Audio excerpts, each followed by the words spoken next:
Assalamualaikum warahmatullahi wabarakatuh. Berjumpa kembali bersama konsep kehidupan channel.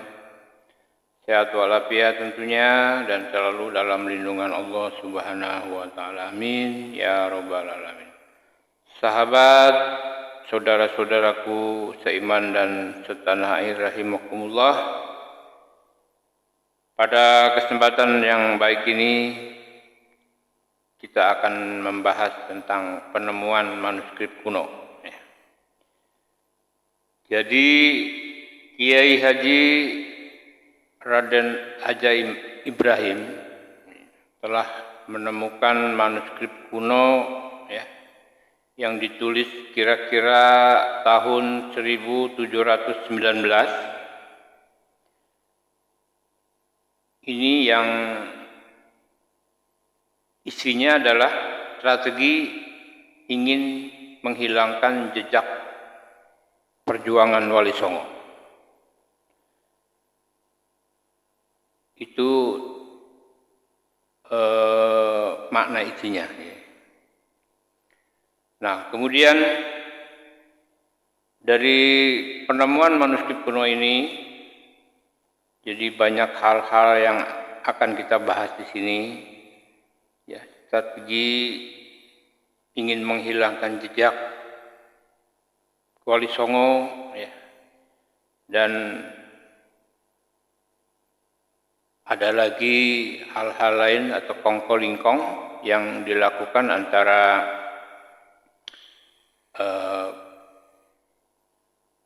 dengan Hindia Belanda kan gitu. Nah, sahabat dan saudara-saudaraku, untuk lebih jelasnya makna dan isi atau tujuan daripada manuskrip kuno yang ditemukan ini, nanti pada kesempatan ini Kiai Haji Ajaim Ibrahim akan menjelaskan secara detail. Dan untuk itu kita harus mengikuti dan menyimak penjelasan ini agar kita tentunya tidak gagal paham. Kemudian juga agar kita bisa mengetahui isi yang sebenarnya dari manuskrip tersebut. Dan untuk itu, sebelum kita mendengarkan apa yang akan diceritakan atau dituturkan oleh Kiai Haji Ajaim Ibrahim, jangan lupa bantu subscribe, like dan komen agar saya bisa tetap menjaga dan memperbaiki channel ini. Untuk itu, mari kita ikuti penuturan dari Kiai Haji Ajaim Ibrahim ini. Selamat mengikuti. Assalamualaikum warahmatullahi wabarakatuh.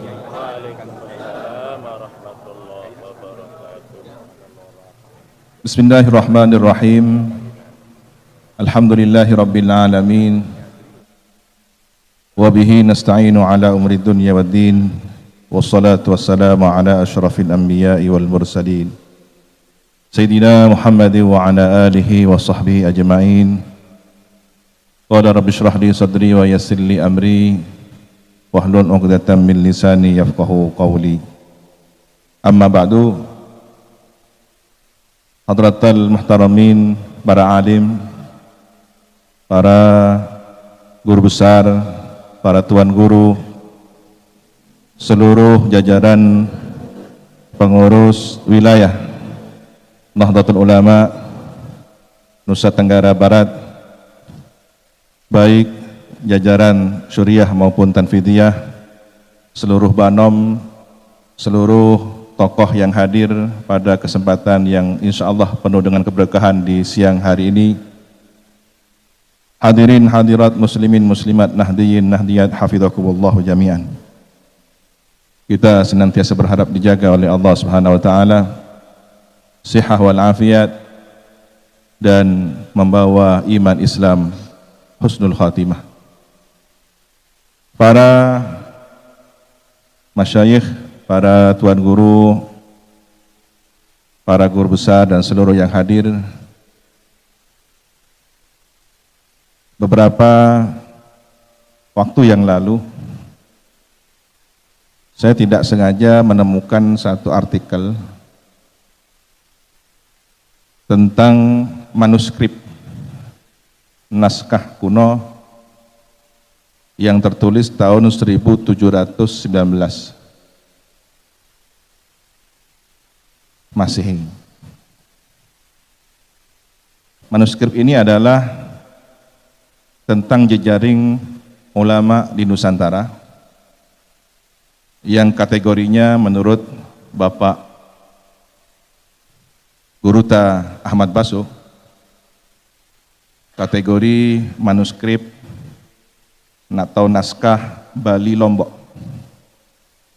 Jadi ada jejaring yang di situ dibagi per zona. Jadi wilayah Jawa, Bali, Lombok, Ternate dan seterusnya hingga Papua yang memetakan tentang jejaring ulama para penerus Wali Songo, khususnya ulama dzurriyyah Rasulullah sallallahu alaihi wasallam. Yang cukup menarik kita pada kesempatan hari ini adalah tentang kegelisahan penulis manuskrip tersebut dengan berulang kali menyebut nama Sunan Giri, nasihat Sunan Giri, bagaimana seharusnya kita menjaga sejarah tentang jasa ulama yang secara khusus disebut keturunan baginda Nabi Muhammad SAW, penerus perjuangan Wali Songo. Di sini kami dapat membaca bahwa jejaring itu sudah terbangun sejak lama, yang kemudian dikokohkan, dilanjutkan kembali di era Hadratus Syekh Kiai Hasyim Asy'ari. Bagaimana beliau sangat rajin murasalah, koresponden dengan para tuan guru, para ulama di sini. Dan tidak heran kalau kemudian di Pulau Lombok ini warga NU-nya cukup banyak, karena memang dari sejarah panjang tersebut kita bisa kembali membaca hubungan ruhani, hubungan tidak hanya secara tertulis, tapi kami yakin beliau adalah seorang arif billah, para wali Allah, kekasih Allah yang saling terhubung ruhani mereka. Dan keberkahannya kita rasakan pada hari ini. Alhamdulillah. Apa yang menarik dari manuskrip tersebut? Tentang boleh dikata kong kali kong atau konspirasi antara neo-feudalisme dengan kolonial waktu itu untuk menghapus sejarah perjuangan para ulama pewaris perjuangan Wali Songo dzurriyyah Rasulullah. Seakan kejayaan teritorial Nusantara ini tanpa ada jasa mereka. Nah, kalau kita pernah dan sering mendengar slogan jas merah, ya kita punya jas hijau. Jangan sekali-kali melupakan jasa ulama, sejarah ulama. Nah, ini yang harus terus dikawal oleh Nahdlatul Ulama. Dan boleh jadi konspirasi itu dalam bentuk yang lain di masa-masa yang akan datang, entah bernama neokapitalisme yang kemudian menawarkan pariwisata, menawarkan investasi di tanah kita sendiri, yang pada akhirnya kita harus mengkhawatirkan tidak menjadi tuan di tanah sendiri. Wal'iyadzubillah, semoga terhindar dari hal tersebut. Dan ujung tombaknya sekali lagi harus kita sebagai penerus, pelanjut, dan pengkhidmah perjuangan para ulama tersebut. Mengingat bahwa sejarah pintu masuk peradaban Islam di Nusantara ini adalah perairan, pantai, ya, sangat terbuka sekali. Hal yang negatif pun terbuka, yang positif pun terbuka. Oleh karena itu, apa yang menjadi pesan, nasihat Sayyidul Jadd almarhum Al-Mafullah Kiai Haji Raden As'ad Syamsul Arifin, beliau pernah berceramah sekali waktu dalam versi bahasa Indonesia di khalayak ramai seperti di stadion begitu, dan dokumen ini cukup viral di media sosial. Ada yang versi berbahasa Madura tanpa diketahui di mana beliau berceramah. Yang kami ingat semasa kecil dahulu, insya Allah para alumni juga mengingat bahwa beliau seringkali mengumpulkan para santri sekali waktu, tokoh-tokoh teras dari PBNU, dari Jakarta, tokoh negarawan, para politisi dihadirkan untuk memberikan wawasan kebangsaan kepada para santri dan masyarakat luas di Situbondo. Apa yang beliau kisahkan, ternyata ini menjadi dokumen yang sangat penting. Dalam bahasa Madura beliau menyampaikan, engkok ki engak lembek, kok ki kanak mereng debuna para kiai sepuh. Saya ingat kecil dulu, semasa saya kecil dahulu, saya mendengar pembicaraan para sesepuh dari kiai-kiai. Nah, ini diduga beliau mendengarkannya semasa mondok di Syekhona Khalil Al-Bangkalani, karena di usia antara 7 hingga belasan tahun pernah juga beliau di Kiai Imam Tengkina. Nah, antara dua pesantren itulah beliau masa kecil hingga remaja berada di bimbingan tarbiyah para ulama al-amilin, al-arifin. Syekhuna Khalil seringkali didatangi para tokoh-tokoh ulama nasional. Sebelum tahun 24 ya, tahun 20-an pernah ada 60 ulama berkumpul di Surabaya menyampaikan kegelisahan ketika itu tentang fenomena yang ini sangat diduga kuat produk impor. Jadi Islam yang sengaja didesain oleh penjajah, oleh kolonial untuk menghancurkan akar keagamaan di Nusantara ini. Mereka dilarang untuk berziarah kubur, mereka dilarang untuk tawasul, mencium tangan para ulama, tabarukan, dan seluruh ritual tradisi yang sangat identik dengan Nahdlatul Ulama hari ini. Kegelisahan itu tidak kemudian menemukan solusinya sampai 44 ulama bertemu di Bangkalan di Kiai Muntaha kalau tidak salah ingat. Nah, disitulah mungkin Kiai As'ad mendengarkan para sesepuh dari ulama berkisah adanya tulisan naskah kuno. Lagi-lagi ini manuskrip ya, karena kita sangat kehilangan tokoh-tokoh manuskrip. Padahal kalau melihat peradaban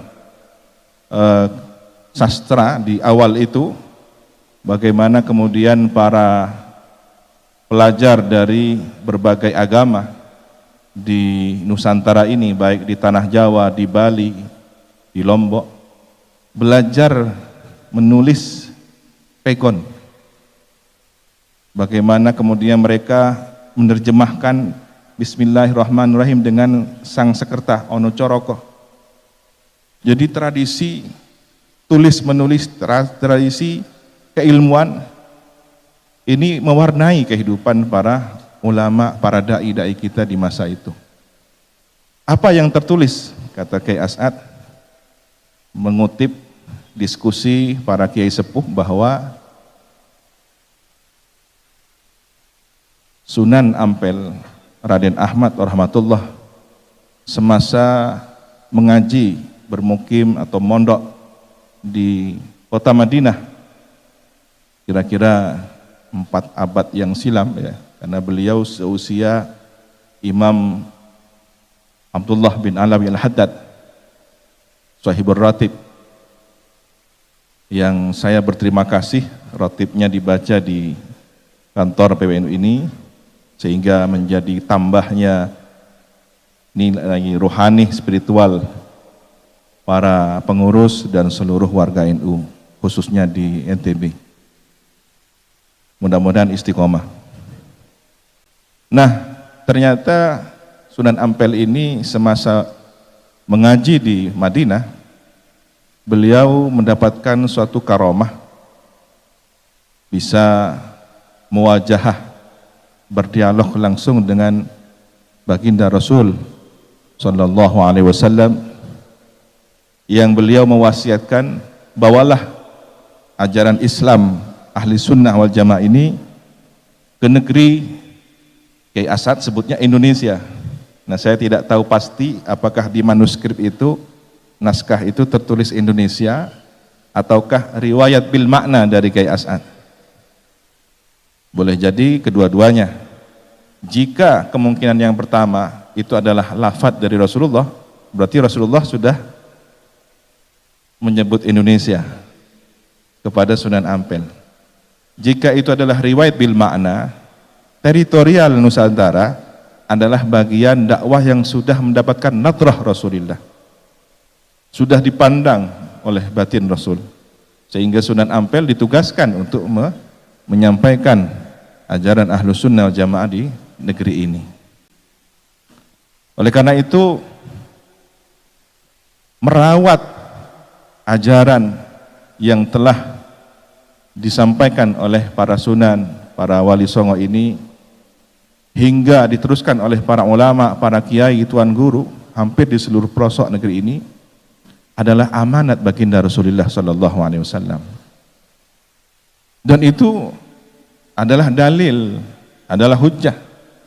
Ada 4 riwayat hadis tentang melihat Nabi. Ya, man ra'ani faqad ra'ani, man ra'ani fil manam faqad ra'ani fil yaqadah, dan beberapa riwayat lainnya yang menyatakan bahwa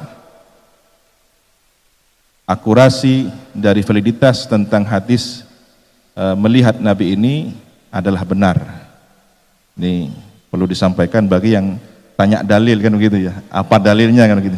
Kalau yang hadir ini insya Allah tidak perlu dalilnya. Karena ulama kita sudah dalil. Tuan guru kita sikapnya saja sudah dalil. Tapi ini sebagai hujah kita bahwa apa yang menjadi catatan manuskrip itu ternyata memiliki dalil yang kuat. Dan itu tercatat di Keraton Cirebon yang disalin dalam bahasa Sangsekerta di Keraton Yogyakarta. Mungkin juga di Leiden atau di beberapa perpustakaan di luar negeri lainnya.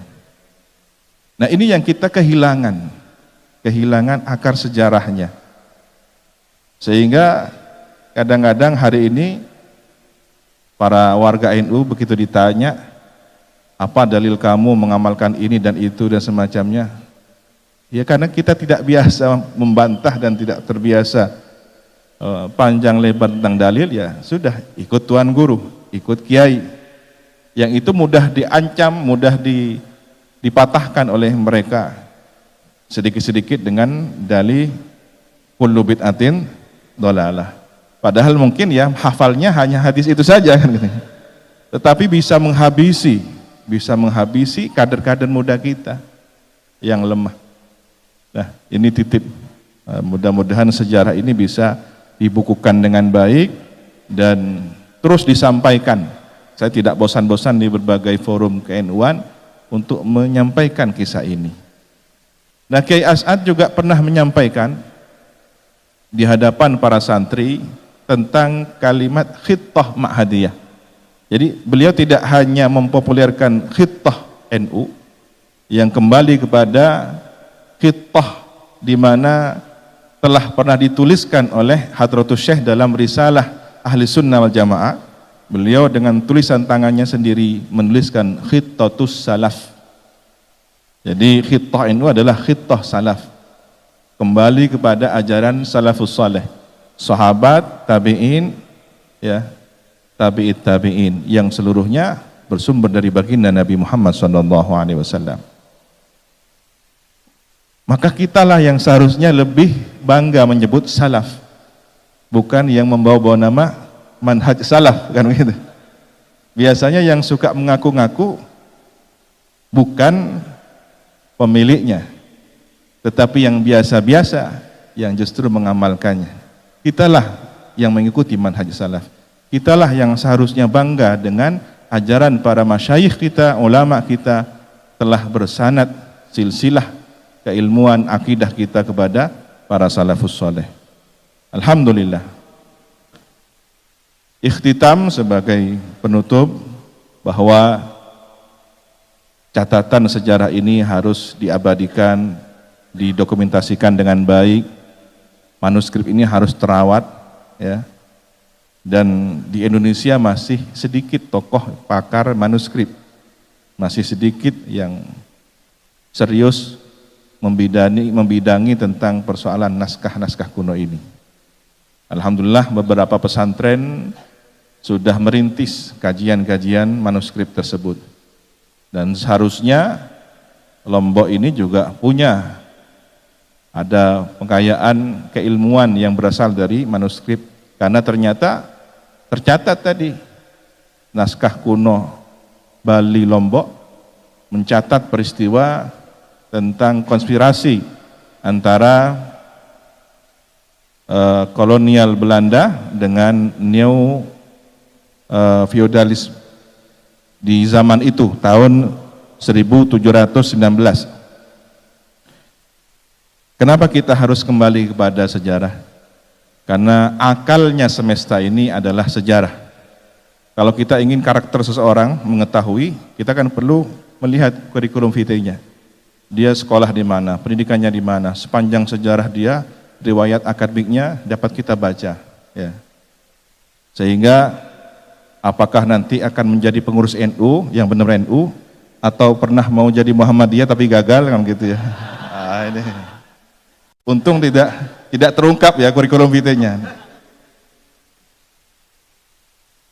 Alhamdulillah diselamatkan oleh NU. Ya, begitulah pentingnya kita melihat akal sejarah dari catatan-catatan naskah para ulama kita. Oleh karena itu, kita seharusnya berbangga, bersyukur atas nikmat ajaran yang telah diwariskan dari para masyayikh kita, muassis Jamiah Nahdlatul Ulama ini. Teruslah kita mengkaji kitab-kitab beliau, dan hari ini informasinya akan dimulai pembukaan pengajian kitab. Kitabnya belum ditentukan.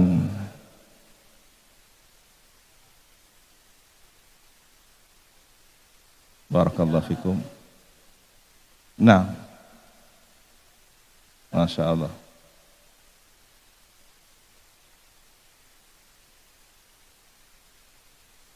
Barakallahu fikum. Dan itu entah ini janjian atau bagaimana, sekarang di mana-mana marak sekali. Jadi mulai dari MWJNU, bahkan di Ranting, kemudian di PC-PCNU, di beberapa PWNU juga memulai kajian-kajian semacam itu. Apakah ini tanda-tanda satu abad NU kembali kepada kejayaannya? Sanu'iduha siratahal ula, ketika tongkat sudah kembali dari perubahan mukjizat ular menjadi tongkat kembali, maka kita berharap NU kembali kepada hakikat perjuangannya. Amin ya rabbal alamin. Alhasil, marilah kita menjadi pengkhidmah. Kalau dulu guru kita, orang tua kita membawa tongkat dan tasbih, maka hari ini kita membawa Nahdlatul Ulama sebagai organisasi perjuangan yang memiliki nilai spiritualitas seperti tasbih dan nilai organisasi seperti tongkat. Barakallahu fikum wa dumtum fi khairin. Al-afwa minkum. Allahumma hdina siratal mustaqim. Wassalamualaikum warahmatullahi wabarakatuh. Sahabat, saudara-saudaraku seiman dan setanah air, demikianlah tadi pembahasan atau penuturan pemaparan yang telah disampaikan oleh Kiai Haji Ajaim Ibrahim yang telah dengan jelas memaparkan tentang penemuan manuskrip kuno sekitar tahun 1719. Mudah-mudahan pembahasan tentang penemuan manuskrip kuno yaitu pada kesempatan ini tentunya dapat bermanfaat dan menambah satu pengetahuan bagi kita dan juga memperjelas keadaan yang sebenarnya, di mana manuskrip tersebut adalah tentang strategi ingin menghilangkan jejak Wali Songo di Indonesia.